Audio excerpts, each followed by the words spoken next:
নমস্কার, নিউজ 18 বাংলা ডিজিটালে আপনাদের প্রত্যেককে স্বাগত জানাই। আপনাদের সঙ্গে রয়েছে আমি তমশ্রী।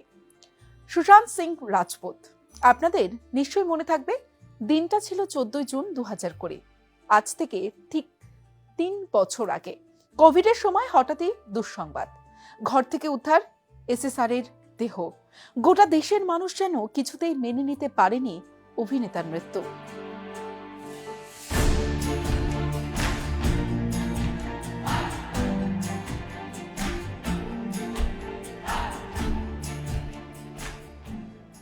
মৃত্যু বা সম্ভাব্য আত্মহত্যা নিয়ে তর্ক বিতর্ক শেষ হয়নি।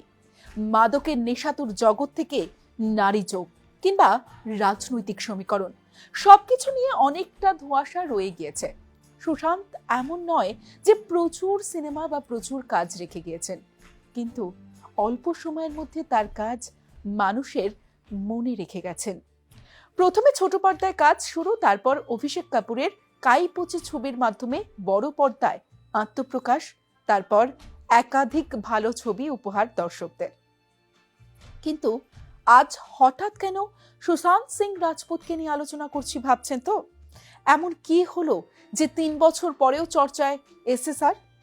আচ্ছা, আপনারা নিশ্চয়ই জানেন পবিত্র রিশতায় কাজ করাকালীনই সুশান্তের প্রেমে পড়েন অঙ্কিতা লোখান্ডে। বেশ কয়েক বছর একসঙ্গে থেকেছেন তারা। তাদের প্রেম বেশ সাড়া ফেলেছিল বলেপাড়ায়। অনুরাগীরা ভেবেও নিয়েছিলেন সংসার পাতবেন এই জুটি, কিন্তু সেটা আর হয়নি। 7 বছর পরে সম্পর্কে ইতি টানেন সুশান্ত ও অঙ্কিতা। 2020 সালে প্রয়াত হন বলিউড অভিনেতা সুশান্ত সিং রাজপুত। 2021 সালে ভিকি জৈনের সঙ্গে গাঁটছড়া বাঁধেন অঙ্কিতা, এবং সুশান্তের মৃত্যুর 3 বছর পরেও তার প্রিয় একটি জিনিস সযত্নে নিজের কাছে রেখে দিয়েছে অঙ্কিতা। আপনাদের মনে অনেক উত্তরই আসছে নিশ্চয়ই। এবার জানাই আপনাদের। সুশান্তের কাছে একটি ডায়েরি ছিল, যেখানে সুশান্ত তার স্বপ্নের তালিকা লিখে রাখতেন। জীবনেও কত কি করতে চায় সব লিখে রেখেছিলেন ওই ডায়েরিতে।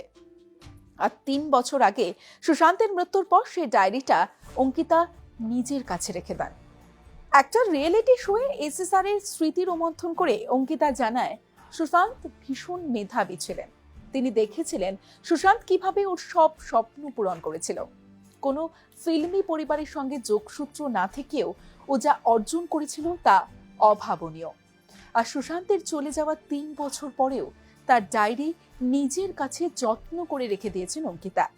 তা শুনে আবেগপ্রবণ প্রাক্তন যুগলের অনুরাগীরা। আজ এ পর্যন্তই। অন্যান্য আরও তথ্যের জন্য নজর রাখুন নিউজ 18 বাংলায়।